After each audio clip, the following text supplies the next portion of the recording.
నమస్తే, అమరావతి న్యూస్కు స్వాగతం. నేను రాజేశ్వరరావు. నమస్తే అండి. ఇప్పుడు రాష్ట్రంలో వైఎస్ షర్మిల పిసిసి అధ్యక్షురాలు ఈమె తిరుమల తిరుపతి దేవస్థానం విషయాల్లో కొన్ని వ్యాఖ్యలు చేయటం వల్ల ఇది రాష్ట్ర వ్యాప్తంగా చర్చకు దారితీసింది. అంతేకాకుండా ఇదే అంశం ఇప్పుడు అటు బీజేపీ కానీ, ఇటు జనసేన కానీ, తెలుగుదేశం కానీ, అలాగే కొన్ని శివశక్తి లాంటి ఎవరైతే ఉన్నారో వీళ్ళంతా కూడా ఏమని దుయ్యబడుతున్నారు. ఏమని, మా డబ్బులు మా ఇష్టం, మేము మా భక్తులు మాకు ఇచ్చిన ఏదైతే ఉన్నాయో వీటిని మేము ఇష్టం వచ్చేట్టు ఖర్చు పెట్టుకుంటాము, ఇది ప్రభుత్వం డబ్బులతో ఖర్చు చేయట్లేదు, కానీ మీరెందుకు ఈ వివాదాన్ని లేవనెత్తున్నారని చెప్పేసి చాలామంది దీని మీద మాట్లాడుతున్నారు. ఈరోజు మనతో మాట్లాడటానికి మన మచిలీపట్నం తెలుగుదేశం పార్టీ చెందిన మాజీ మున్సిపల్ చైర్మన్ మొట్టమొదటి బాబుప్రసాద్ గారు మనతో పాటు ఉన్నారు. నమస్తే సార్. నమస్కారం సార్. ఇది వైఎస్ షర్మిల గారు మన తిరుమల తిరుపతి దేవస్థానం గురించి మొన్న కొన్ని వ్యాఖ్యలు చేయడం జరిగింది. ఆ వ్యాఖ్యలు కూడా ఎట్లాంటి అంటే, దళితులకి 5,000 గుళ్ళు కట్టిస్తారా, ఆ గుళ్ళు కట్టించే బదులు బండ్లు కట్టించండి, లేదంటే కనుక రోడ్లు వేయండి, ఇంకేదైనా మౌలిక సదుపాయాలు కల్పించండి అని చెప్పేసి ఆమె అంటం వల్ల ఏమైందంటే ఇది బాగా చర్చ దారితీసింది. అంతేకాకుండా దీంట్లో ఏదో కుట్రకోణం ఉందేమో అన్నట్టు కొంతమంది అంటున్నారు. దీన్ని ఎలా చూస్తారు మీరు? వాస్తవంగా ఉన్న షర్మిల గారు మాట్లాడిన దాంట్లో అనేక అవాస్తవాలు ఉన్నాయి. ఎందుకంటే చంద్రబాబు నాయుడు గారు మాట్లాడిన మాటల్లో మూల ప్రాంత గ్రామాల్లో కూడా మన ఆలయాలు నిర్మాణం చేద్దామని చెప్పి, వెంకటేశ్వర ఆలయాలు నిర్మాణం చేస్తామని చెప్పి అన్నారు తప్ప, దళితుల గురించి కానీ దళిత వాళ్ళు నిర్మాణం చేస్తామని కానీ ఎక్కడ ఆయన నోటంలో వచ్చినట్టు వార్తల్లో ఎక్కడ మాకు కనపడలా. ముఖ్యంగా ఏంటంటే చంద్రబాబు నాయుడు గారు ఆ రోజు తిరుపతి దేవస్థానానికి వెళ్ళారు కాబట్టి వాళ్ళ యొక్క ఆలోచనలు, వాళ్ళ యొక్క బైలా ప్రకారం ఏమేం చేయాలో అవన్నీ కూడా అన్నదానాలకు కానీ, దేవాలయాల నిర్మాణం చేర్చడంలో కానీ, మన రాష్ట్రం కానీ మన అన్ని దేశాల్లో కూడా ముఖ్యమైన దేశాల్లో హిందువులు నివసించే ప్రాంతాల్లో వెంకటేశ్వర ఆలయాలు నిర్మాణం చేయాలని చెప్పి స్పష్టంగా ఆయన చెప్తూ కనబడుతుంది అక్కడ. ఓకే, మన రాష్ట్రమే కాదు, మన దేశమే కాదు, ఇతర దేశాల్లో కూడా ఎక్కడైతే హిందువులు నివసిస్తున్నారో ఆ ఏరియాల్లో టీటీడీ తరఫున వెంకటేశ్వర ఆలయాలు నిర్మాణం చేద్దామని చెప్పి ఆయన చెప్పారు. నిర్మాణం చేసి వాటిని మళ్ళీ మెయిన్ టీటీడీతో అనుసంధానం చేస్తామని చెప్పారు. ఇంకా అంతకన్నా ఆయన చెప్పింది అది. ఈవిడ ఏంటంటే ఓట్ల రాజకీయాల కోసం వాళ్ళ చంద్రబాబు నాయుడు వాళ్ళ దీని మీద చర్చ ఎందుకు జరుగుతుంది? కాంట్రవర్సీ తీసుకొస్తేనే చర్చ జరుగుతుంది. కావాలని ఆవిడ ఓట్ల రాజకీయాల కోసం ఒక గుర్తింపు రావాలి పార్టీలో, కాంగ్రెస్ పార్టీలో ఒక గుర్తింపు రావాలి నాయకత్వంలో అని ఒక బేస్మెంట్ ఒకటి. అట్లాగే వైసీపీలో ఉన్న నాయకత్వాన్ని ఈవిడ వెనకాల రావాలంటే కొంత వైసీపీ మీద కూడా బురద జల్లే అంటే ఆటోమేటిక్గా గోయిత అవుతుంది అనుకోవచ్చు. అంతేగా మరి కనపడుతుంది. ఆ ఓటింగ్ ఏదైతే ఉందో దాన్ని ఇప్పుడు ఏమైపు టర్న్ చేసుకోవాలనే ఉద్దేశంతో. అంతేగా మరి. అలాంటప్పుడు మళ్ళీ కులాన్ని ఎందుకు లాగుతున్నారు వీళ్ళు? కులాన్ని ఎందుకు లాక్కొస్తున్నారు? అసలు కులానికిను మన చంద్రబాబు గారిని ఆయన మాట్లాడిన దానికి సంబంధం లేదు. ఆయన ప్రతి మూల గ్రామాల్లో కూడా వెంకటేశ్వర ఆలయాలు నిర్మాణం చేయండి, దాంట్లో బైలాల్లో అక్కడ వాళ్ళ తీర్మానాల్లో ఏ రకంగా రాసుకున్నారో అది భక్తుల సొమ్ము, ప్రభుత్వ సొమ్ము కూడా కాదు. వెంకటేశ్వర స్వామి ఆలయాలకి ఎవరైతే దర్శనానికి వచ్చి విరాళాలు ఇచ్చారో వాళ్ళ సొమ్ముని ఖర్చు పెడతానికి నిర్ణయించారు తప్ప ఇది ప్రభుత్వం నుంచి ఇచ్చిన సొమ్ము కాదు. ఇంకెక్కడన్నా అవసరం అయితే P4 కింద అక్కడ ఉన్న ఎవరన్నా ఆర్థికంగా బలోపేతంగా ఉన్న వాళ్ళని అక్కడ వాళ్ళతో జాయిన్ చేద్దామని చెప్పి అన్నారు తప్ప ఆయన ఇంకా వేరే విధంగా ఎటువంటి విషయాల్లోనూ కానీ దళితులు కానీ ఏమైనా నోటముడే రాను కూడా రాలా.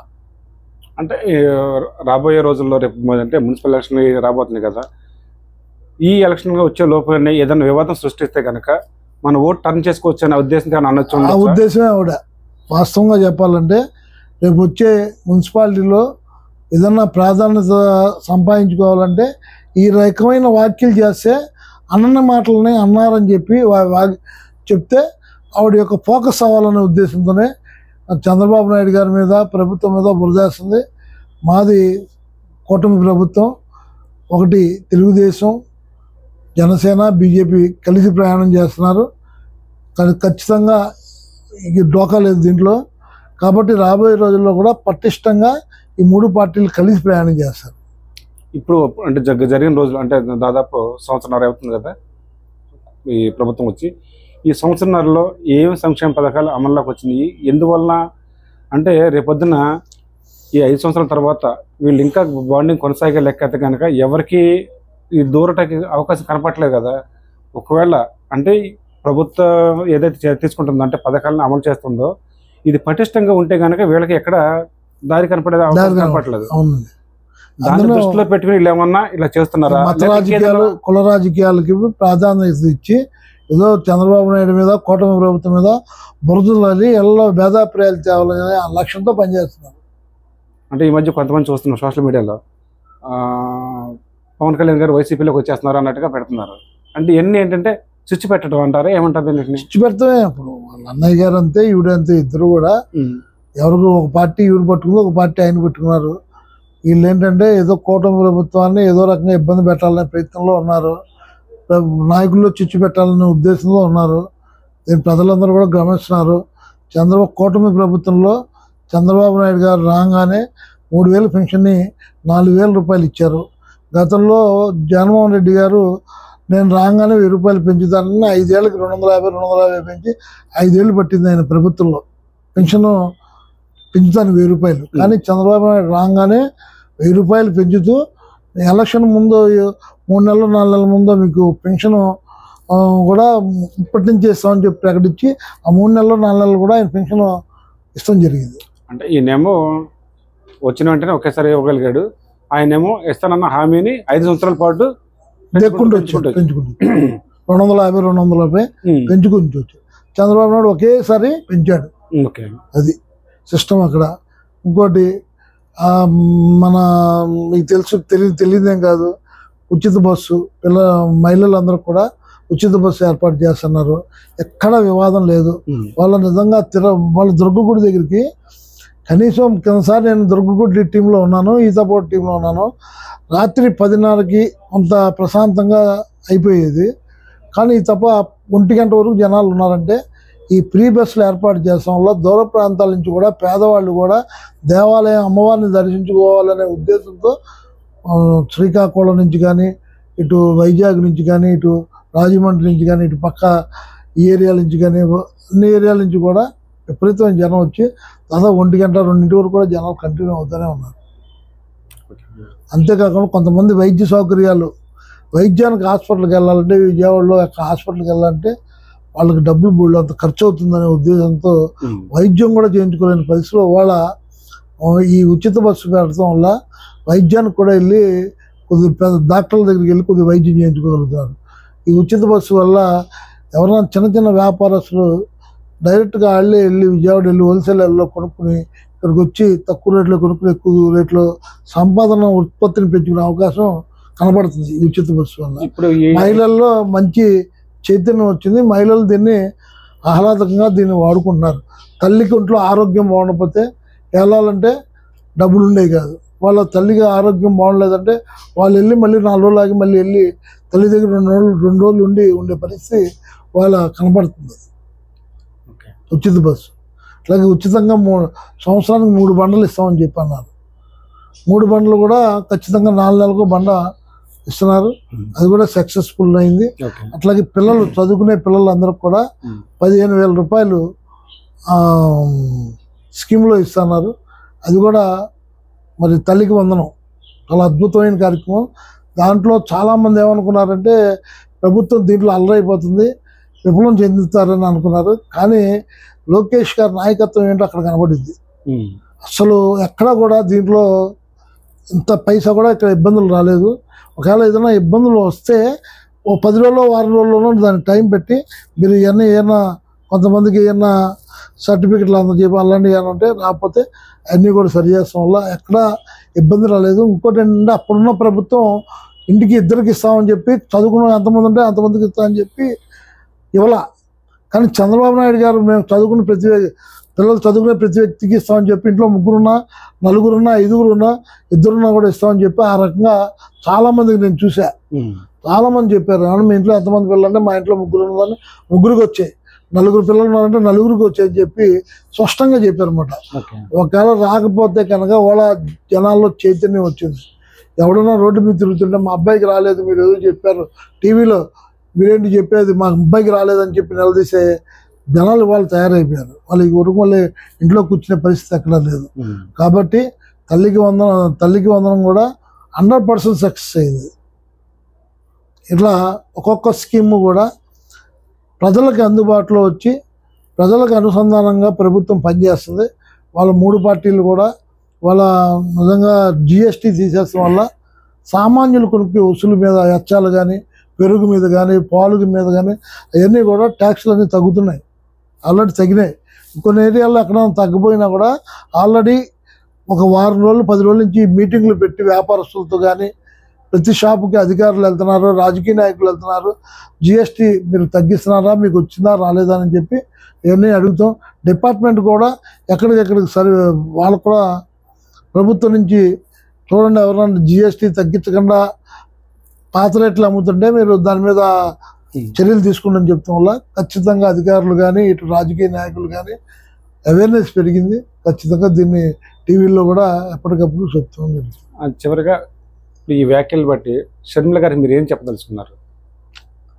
ఆవిడ ఏదన్నా విశ్వాసం సంపాదించుకోవాలంటే సమస్యలు ఎక్కడ ఉంటే అక్కడ పోరాటాలు చేయాలి, ప్రజల విశ్వాసాన్ని పొందాలి తప్ప ఊరికే బురద వేస్తాం వల్ల ఏదైనా నాయకురాలుగా గుర్తింపు తెచ్చుకోవాలనే ఉద్దేశం మానేయాలి. ఆవిడ చంద్రబాబు నాయుడు 3 సార్లు సీఎం అయ్యాడు, 3 సార్లు సీఎం అయ్యాడు. కాబట్టి ఆయనకి ప్రతిపక్షంగా ఉన్నాడు, అధికార పక్షంగా పనిచేశాడు. కాబట్టి ఆయన ఒక అవగాహన ఉంది, ఏది మాట్లాడాలో ఏది చేయాలో ఒక అవగాహన ఒక ముఖ్యమంత్రి. ఆయన్ని ఏదో రకంగా మీరు బురద జల్లాయాలనే ప్రయత్నంలో ఉంటే కానీ దాన్ని మీరు విరమించుకోండి. మీరు ఏదన్నా ఉంటే సమస్యల మీద పోరాటాలు చేయండి, అప్పుడు ప్రజల్లో విశ్వాసం పొందుతారు. అంతేగాని కులాల మీద మతాల మీద అడ్డు పెట్టుకుని బురద జల్లి వాళ్ళ ఏదో లబ్ధి పొందాలని మట్టుకు చూస్తే మట్టుకి ప్రజలు అంత పిచ్చోళ్ళు లేరు. ప్రజలు కూడా టీవీలో మీరు ఏం మాట్లాడారు, చంద్రబాబు నాయుడు గారు ఏం మాట్లాడారు, మీరు ఏ రకంగా దీన్ని కాంట్రవర్సీ చేస్తున్నారని జనాలు కొద్దిగా అవగాహన చేసుకున్నారని చెప్పి తెలియజేస్తారు. నిన్న చంద్రబాబు గారు తిరుపతిలో 5,000 గుడులు దళిత కాలనీలలో టీటీడీకి సంబంధించి 5,000 గుడులను కట్టిస్తాము అని చెప్పడం జరిగింది. దీన్ని కాంగ్రెస్ పార్టీ తీవ్రంగా వ్యతిరేకిస్తుంది. చంద్రబాబు గారు RSS కి ఎందుకు ఇంత మద్దతిస్తున్నారో, బీజేపీ సిద్ధాంతాన్ని ఎందుకు నెత్తినెత్తుకుంటున్నారో ప్రజలకు సమాధానం చెప్పాల్సిన అవసరం ఉంది. బీజేపీ పార్టీ ఒక మతతత్వ పార్టీ, మతం పేరుతో చిచ్చు పెట్టాలి, ఆ మంటలో చలి కాచుకోవాలి. ఇదే బీజేపీకి తెలిసిన రాజకీయం. అలాంటి బీజేపీకి చంద్రబాబు గారు మద్దతు ఇచ్చారు. ఈ రోజు బీజేపీ పార్టీ అధికారంలో ఉంది అంటే చంద్రబాబు గారు ఇచ్చిన మద్దతు వల్లే బీజేపీ అధికారంలో ఉంది. మొన్న కూడా చూసాము, ఈ RSS సిద్ధాంతం మతము కులము పేరుతో ఈ రైటిస్ట్ విధానాన్ని కాంగ్రెస్ పార్టీ వ్యతిరేకించింది. కానీ చంద్రబాబు గారేమో మొన్న ఉపరాష్ట్రపతి ఎన్నికల్లో కూడా RSS అభ్యర్థికే మద్దతు ఇచ్చారు. సరే, మిత్రధర్మం కదా అని చాలా మంది అనుకోవడం జరిగింది. కానీ చంద్రబాబు గారిని కాంగ్రెస్ పార్టీ సూటిగా ప్రశ్నిస్తుంది. చంద్రబాబు గారు, మీరు బీజేపీకి మద్దతు ఇస్తున్నారా లేక RSS లో మీరు చేరైపోయారా? ఈరోజు చంద్రబాబు గారు RSS లో చేరినట్టుగా బీజేపీ మనిషిగా మాట్లాడుతున్నారు. 5,000 గుడులు కట్టిస్తారట, దళిత కాలనీలలో 5,000 గుడులు కట్టిస్తారట టీటీడీ తరపున.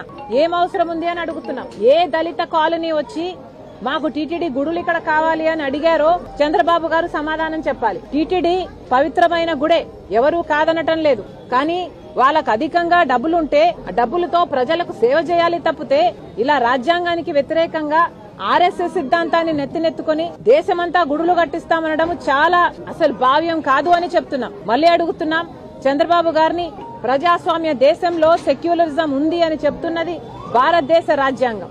కానీ RSS రాజ్యాంగం అది చెప్పటం లేదు. హిందువులు మాత్రమే మనుషులు, మిగతా వాళ్ళంతా పురుగులు అని చెప్తుంది RSS. మరి చంద్రబాబు గారు RSS లో ఎందుకు చేరారో, బీజేపీ మాటలు ఎందుకు మాట్లాడుతున్నారో సమాధానం చెప్పాలి. చంద్రబాబు గారు మళ్లీ అడుగుతున్నాం, మీరు గుడులు కడతామంటున్నారే దళిత కాలనీలలో, ఈ గుడులలో పూజారులు ఎవరు? బ్రాహ్మణులు ఉంటారా, దళితులు ఉంటారా? చంద్రబాబు గారు రాసివ్వగలరా పూజారులంతా దళితులే ఉంటారు అని? ఎస్సీ ఎస్టీ కాలనీలలో అసలు టీటీడీ గుడులు కావాలి అని చంద్రబాబు గారికి ఎవరు చెప్పారు? ఎందుకు నెత్తినెత్తుకుంటున్నారు? ఇది 5,000 గుడులు దళిత కాలనీలో టీటీడీ కట్టించడాన్ని కాంగ్రెస్ పార్టీ తీవ్రంగా వ్యతిరేకిస్తుంది. ఇది మన సెక్యులరిజం విధానానికి చాలా వ్యతిరేకం. చంద్రబాబు గారికి దళితుల మీద ఏమాత్రం శ్రద్ధ ఉన్నా మొన్న హైకోర్టు ఇచ్చిన తీర్పు ప్రకారం ఎస్సీ లేదా దళిత హాస్టళ్లలో 200 మంది ఆడపిల్లలకి ఒకటే బాత్రూమ్ ఉందంట.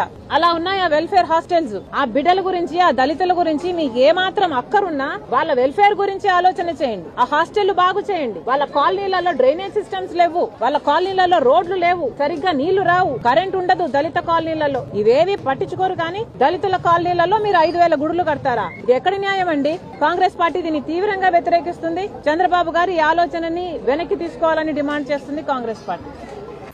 అదే మరి వెంకటేశ్వర స్వామి దేవాలయాలు, దీన్ని మొన్న కూడా నేను చెప్పాను.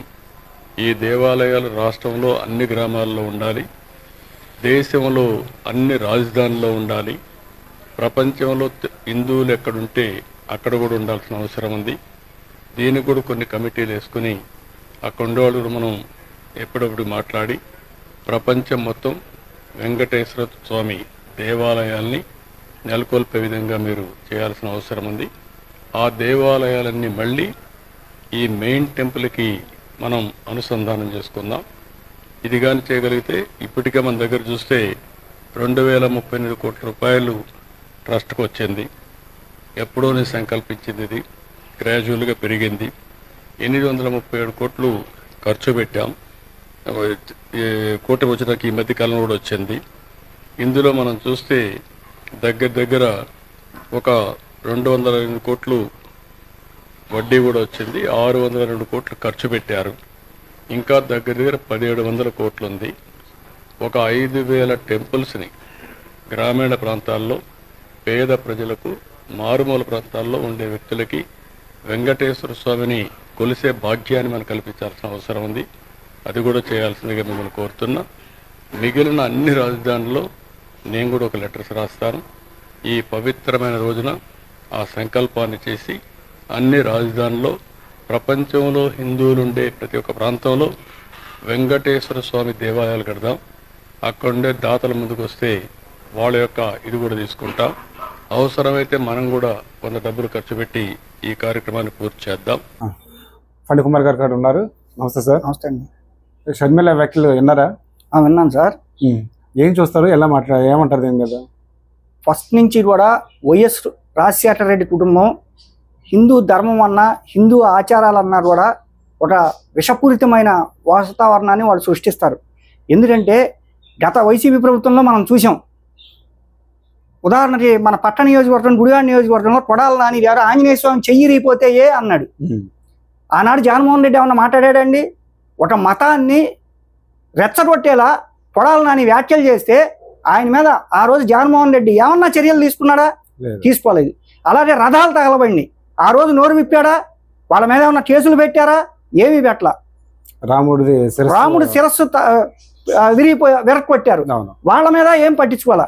ఎందుకంటే ఫస్ట్ నుంచి కూడా రాజశేఖర రెడ్డి ఫ్యామిలీ అంటేనే హిందువుల మీద వ్యతిరేకత భావం. ఎందుకంటే చంద్రబాబు నాయుడు గారికి అట్లా ఉండదండి.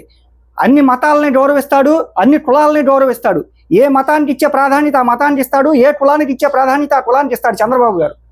ఆయన మాట్లాడిన దాంట్లో, చంద్రబాబు గారు మాట్లాడిన దాంట్లో అసలు దళితవాడలు అనే పేరు ఎక్కడా లేదు. అవును, మారుమూల ప్రాంతాల్లో దేవాలయాలు కట్టిస్తాం, వెంకటేశ్వర స్వామి ఆలయానికి వచ్చిన భక్తుల కానుకలతో కొంత ఇస్తాము. అలాగే అక్కడ ఎవరన్నా మరి దాతలు ఉంటే వాళ్ళు కూడా ఆలయాన్ని అభివృద్ధి చేసే విధంగా ఉంటే వాళ్ళకి ప్రోత్సాహాన్ని ఇస్తూ ఆ దేవాలయాన్ని అక్కడ నిర్మించేందుకు అనుమతులు అవన్నీ ఇస్తామని చెప్పారు. అంతేగాని కులాల మధ్య, మతాల మధ్య చిచ్చు పెట్టే విధంగా షర్మిల గారి వ్యాఖ్యలు ఉన్నాయి. దళిత వాడలు అనే పదం అనేది అసలు ఎక్కడా లేదు. ఏ దళితుల్లో హిందువులు లేరా? దళితుల్లో పూజారులు లేరా? ఇవాళ టీటీడీలో దళితుల్లో పూజారులు ఉన్నారు. అవును, ఏం తెలుసని షర్మిల గారు మరి ఈ వ్యాఖ్యలు చేస్తుందో రాజకీయ స్వార్థం కోసం చేస్తుంది తప్పితే ఆవిడ వ్యాఖ్యలు అవగాహన రాహిత్యం. అంటే ఇది ఏదైనా కుట్ర అనుకోవాలా, లేకపోతే ఎలక్షన్ స్టంట్ అనుకోవాలా, లేకపోతే జగన్మోహన్ రెడ్డి గారికి ఇప్పుడు దగ్గర అవడం కోసం చేస్తున్నారు అనుకోవాలా? ఎట్లా అనుకోవాలి దీన్ని? రాష్ట్ర విభజనతో కాంగ్రెస్ పార్టీ చచ్చిపోయిందండి ఆంధ్రప్రదేశ్ రాష్ట్రంలో. ఇవాళ ఆ కాంగ్రెస్ పార్టీని బతికించడం కోసం జగన్మోహన్ రెడ్డి, వైఎస్ షర్మిల గారు వాళ్ళ ఆస్తుల పంపటాల కోసం వాటాలో తేడాలు వచ్చి ఈవిడేమో కాంగ్రెస్ పార్టీలోకి వచ్చింది, ఆయనేమో వైఎస్ఆర్సీపీ అని పెట్టుకున్నారు. తల్లి కాంగ్రెస్, పిల్ల కాంగ్రెస్. అది ఎవరికి తెలియదు కాదు, ఫస్ట్ నుంచి అందరికీ తెలిసిందే. వాళ్ళిద్దరూ ఆడుతున్న డ్రామా ఇది, అంతే తప్పితే ఇక్కడ ఏంటంటే కూటమి ప్రభుత్వం నరేంద్ర మోడీ గారి నాయకత్వంలో, చంద్రబాబు గారి నాయకత్వంలో, పవన్ కళ్యాణ్ గారి నాయకత్వంలో కూటమి ప్రభుత్వం ఎలక్షన్స్ గత ఎన్నికల్లో ఏ హామీలు అయితే ఇచ్చారో ఆ హామీలు సూపర్ 6 పథకాలు అన్నీ కూడా సక్సెస్ అవుతున్నాయి. అది చూసి ఓర్వలేక ప్రజల్లో వాళ్ళకి ఏమాత్రం అవతల పార్టీలకు సానుభూతి అనేది రావట్లా. ఇవాళ సానుభూతి సంపాదించాలంటే ఏదో రకంగా చిచ్చు పెట్టాలి. అదే అంటున్నారు కదా, ఆర్ఎస్ఎస్ భావజాలంతో పనిచేస్తున్నారు, లేదా ఆర్ఎస్ఎస్ జాయిన్ అయిపోయారా అని అడుగుతున్నారు. అసలు చంద్రబాబు గారికి అట్లాంటి భావజాలమే లేదండి. చంద్రబాబు గారు ముస్లింస్కి కూడా రంజాన్ తోఫా ఇస్తారు, క్రిస్టియన్స్ క్రిస్మస్ తోఫా ఇస్తారు. ఆయన ఏ పండుగ వచ్చినా కూడా అందరినీ ఆప్యాయతగా అందరూ నా కుటుంబీకులే అనే భావంతో చూసుకుంటారు. చంద్రబాబు నాయుడు గారికి విశ్వాసం ఏంటంటే అలిపిరిలో కారు యాక్సిడెంట్, బాంబు యాక్సిడెంట్ జరిగింది గతంలో. ఆ వెంకటేశ్వర స్వామి ఈ రాష్ట్రాన్ని బతికించాలని చెప్పి ఈ విభజన జరిగిన ఆంధ్రప్రదేశ్ రాష్ట్రాన్ని మళ్ళీ చంద్రబాబు గారే కాపాడాలి, ఈ ప్రజల్ని కాపాడాలని మరి ఆ రోజు బతికిచ్చాడు వెంకటేశ్వర స్వామి సాక్షాత్తు. ఆ నమ్మకంతో చంద్రబాబు నాయుడు గారు టీటీడీలో వచ్చిన అవకతవకలు ఏమీ జరగనివ్వడు. గతంలో మరి వైసీపీ ప్రభుత్వంలో టీటీడీలో లడ్డూలో కూడా కల్తీనయ్యి అవకతవకలు ఎన్ని చూసామండి. టిక్కెట్లలో, బస్సు టిక్కెట్ల మీద క్రిస్టియన్ ముద్రలు వేసి అవన్నీ కూడా మరి మీడియా అమ్ముతున్నా కూడా మీరు కూడా చూపించారు చాలా వరకు. లైటింగ్ లో కూడా తిరుమల తిరుపతి దేవస్థానం జోలికి వచ్చిన వాళ్ళు ఎవరు కూడా బతికి బట్ట కట్టరండి. సాక్షాత్తు వెంకటేశ్వర స్వామి అంటే భక్తులు నమ్మటం. క్రిస్టియన్స్ ఎంతమంది వెళ్తారండి ఇవాళ తిరుమల తిరుపతి? చాలా మంది వెళ్తారు. డిక్లరేషన్ మీద సంతకం పెట్టి వెళ్తాడు. జగన్మోహన్ రెడ్డి భార్యతో ఏనాడన్నా వెళ్ళాడా తిరుమల తిరుపతి దేవస్థానానికి? నీకు హిందూ ధర్మం అంటే అసలు ఏమన్నా ఉందా? నువ్వు ఎవరైనా కానీ భార్యతో కలిసి వెళ్తారు. అవును, ఒకసారి పూజ చేసినట్టున్నారా? ఏమి చేయలేదండి, భార్యతో ఎప్పుడూ వెళ్ళాల. ప్రసాదం కూడా తినరు అక్కడ, లడ్డూ ప్రసాదం. నువ్వు భార్యతో ఎందుకు వెళ్ళావు? ఇప్పుడు హిందూ ధర్మం అంటే భార్య పట్టణ కూర్చోవాలి, వ్రతం చేసినా, గుడికి వెళ్ళినా, ఎక్కడికి వెళ్ళినా. అట్లాంటిది నువ్వు నీ భార్య భారతిని అమ్మటం పెట్టుకుని ఎందుకు వెళ్తావు జగన్మోహన్ రెడ్డి? వాళ్ళకి ఇష్టం లేదేమో. ఇష్టం లేదంటే ఎట్టా అండి? ఒక ఆచారాన్ని గౌరవించాలండి. వాళ్ళు చంద్రబాబు గారు ఉన్నారు, చర్చికి వెళ్తుంటే అక్కడ మతాచారాన్ని గౌరవిస్తున్నాడు.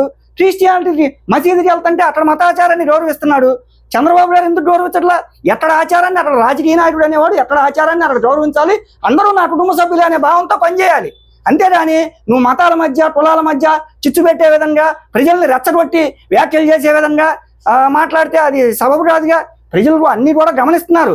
అందుకని మీరు వైసీపీని మొన్న 11 సీట్లు ఇచ్చారు, అది గుర్తుంచుకోవాలిగా.